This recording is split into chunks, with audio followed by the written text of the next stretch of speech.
शिक्षण सत्र में नवीन शिक्षण सत्र में आप सभी का हार्दिक स्वागत है। 2 माह के लंबे अवकाश के बाद आज आप लोगों ने पहला कदम इस विद्यालय में रखा है। इस संकल्प के साथ आज हमें आगे बढ़ना है कि मैं पूरे वर्ष पूरी ईमानदारी से मेरी सम्मानीय शिक्षिकाओं के द्वारा बताए गए मार्ग पर चलूंगी। मेरे माता पिता के सपनों को पूरा करूंगा, क्योंकि बेटा ये विद्यार्थी जीवन हमारे जीवन का सबसे महत्वपूर्ण समय होता है। इस समय को यदि हमने व्यर्थ कामों में बर्बाद कर दिया तो हमारे हाथ कुछ नहीं है। तो कहते हैं ना, क्षण त्यागे कुतो विद्या, कण त्यागे कुतो धनम।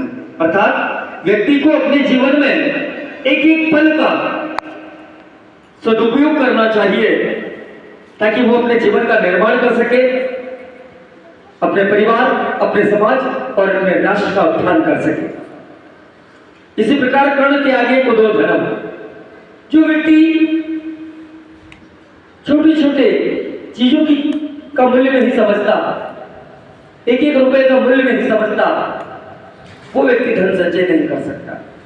तो इसलिए समय और धन इन दोनों का हमेशा जीवन में सदुपयोग करें। कड़ा परिश्रम करके हमारे पिता जो धन कमाते हैं उसका एक बड़ा भाग हमारी शिक्षा पर खर्च करते हैं। पूरे वर्ष आपके टीचर्स लोग खूब परिश्रम करते हैं, मेहनत करते हैं। वो चाहते हैं कि हमारा प्रत्येक बच्चा समाज में आगे रहे, अच्छा पढ़ लिख कर अच्छे संस्कार प्राप्त करके ये बच्चा एक अच्छा नागरिक बने। इस भावना के साथ सभी शिक्षिकाएं पूरे वर्ष मेहनत करती हैं। पूरे वर्ष पिता परिश्रम करके जो पैसा कमाते हैं उसका बड़ा भाग आपकी फीस में, आपके बैग, बस्ता, बॉक्स, यूनिफॉर्म, उपाध्याय के खर्चों में और यही करते हैं। माँ सुबह जल्दी उठकर हमारा लंच तैयार करती है, हमारी यूनिफॉर्म धोती है, हमारी अन्य व्यवस्थाएं करती है।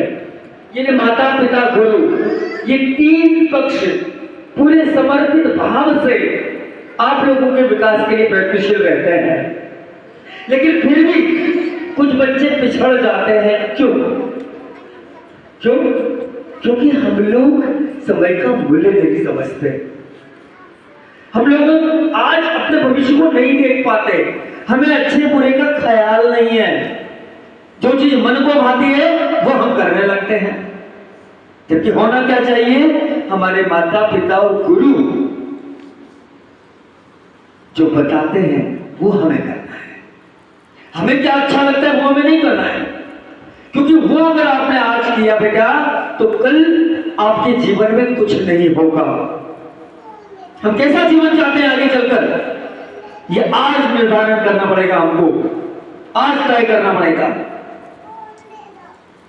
यदि जीवन में हमें एक ऐसा व्यक्ति बनना है जिसका समाज में सम्मान हो, जिसके पास खूब धन हो, परिवार की आवश्यकता के लिए किसी से मांगना नहीं पड़े, बल्कि आवश्यकता पड़ने पर हम जरूरतमंदों की मदद कर सके, ऐसा जीवन अगर चाहिए तो आज हमें मेहनत करना होगी।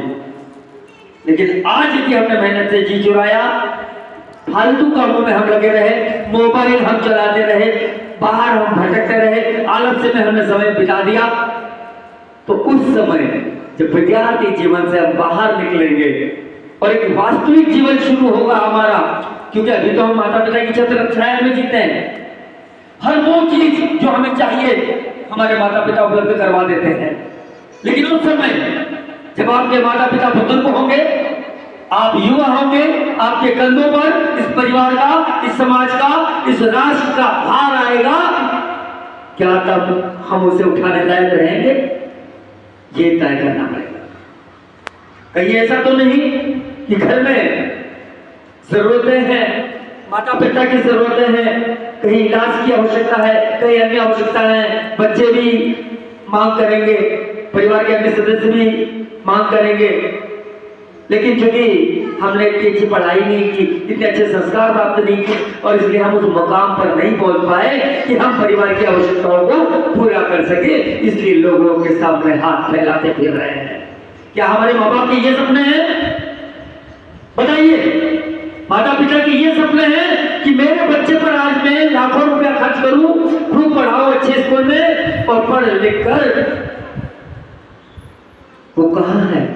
वो एक ऐसा इंसान बन गया जो अपनी जरूरतें पूरी नहीं कर पा रहा है, परिवार की जरूरतें पूरी नहीं कर पा रहा है, समाज में कोई सम्मान नहीं है उसका, अपनी जरूरतों के लिए लोगों के सामने हाथ फैलाना पड़ रहा है उसे। क्या ऐसे व्यक्तित्व का निर्माण करना है? क्या ये शिक्षिकाएं आपकी जो परिश्रम करती है इसके लिए करती है? माता पिता जो धन खर्च आप लोगों पर करते हैं क्या इसके लिए करते हैं? क्या माता पिता ये सपना देखते हैं? नहीं, नहीं। आपकी शिक्षिकाओं का सपना है, आपका माता पिता का सपना है कि हमारा बच्चा विद्यालय में सबसे आगे रहे, पढ़ाई का मामला हो, अनुशासन की बात हो या कोई गतिविधि हो, हर चीज में मेरा बच्चा आगे होना चाहिए। और आगे बढ़कर, आगे चलकर जब परिवार का बोझ उसके कंधों पर आए तो वो योग्य होना चाहिए कि उसे किसी बाहरी व्यक्ति के सपोर्ट की जरूरत नहीं, वो स्वयं इतना सक्षम है, पढ़ लिख कर उसने अपना एक ऐसा मुकाम हासिल कर लिया कि जो स्वयं के दम पर अपने परिवार का संचालन करता है और न केवल परिवार चलाता है बल्कि आवश्यकता पड़ने पर जरूरतमंदों की, समाज की मदद भी करता है और पूरे समाज में उसका सम्मान है, लोग सम्मान से उसको देखते हैं।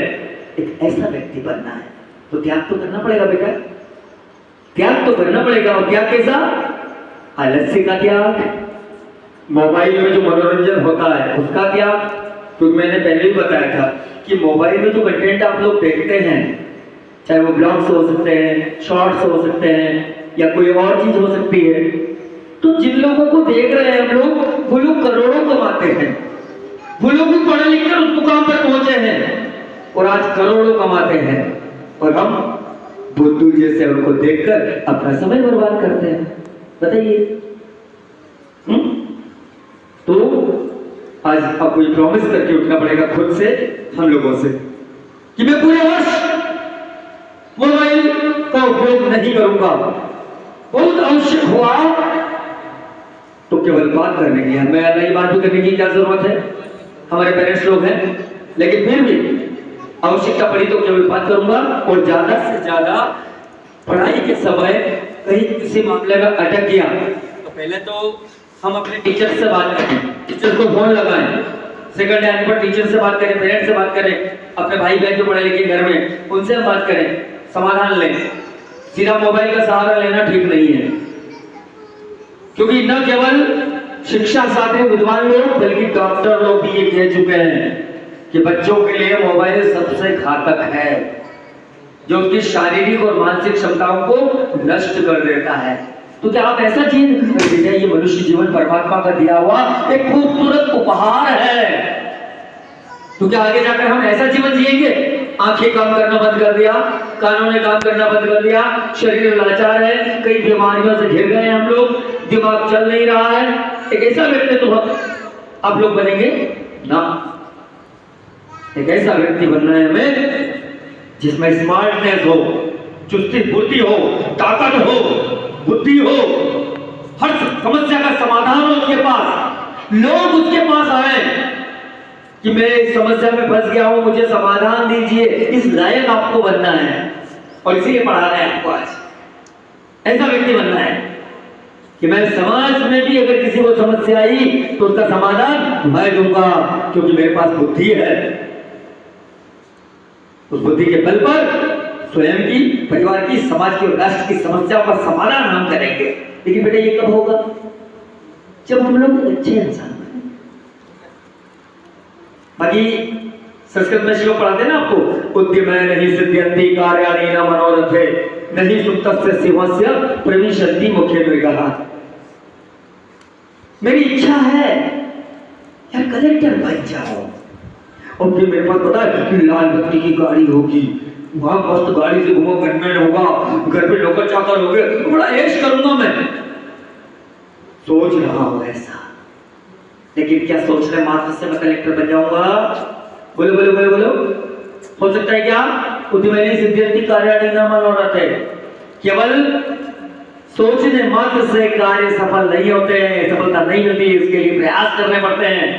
नहीं सुनता से सीमा से भविष्य थी मुख्य अमेरिका का। जिस तरह से जंगल का राजा कौन होता है? शेर। शेर जंगल का राजा होता है, लेकिन उसे भी अपना पैर भरने के लिए पूरे जंगल में भटकना पड़ता है। कभी ऐसा होता है क्या ये तो राजा है तो पशु है, महाराज की जय हो, महाराज हमारा भोजन कर लीजिए, और शेर ने वहीं बैठे बैठे जानवर को खा लिया? ऐसा हुआ क्या? ना, उसे बहुत परिश्रम करना पड़ता है, तब जाके वो पेट भर पाता है। हम लोग तो सामान्य लोग हैं, मेहनत करना ही पड़ेगी। बेटा परिश्रम ही सफलता की कुंजी है, कोई शॉर्टकट नहीं होता।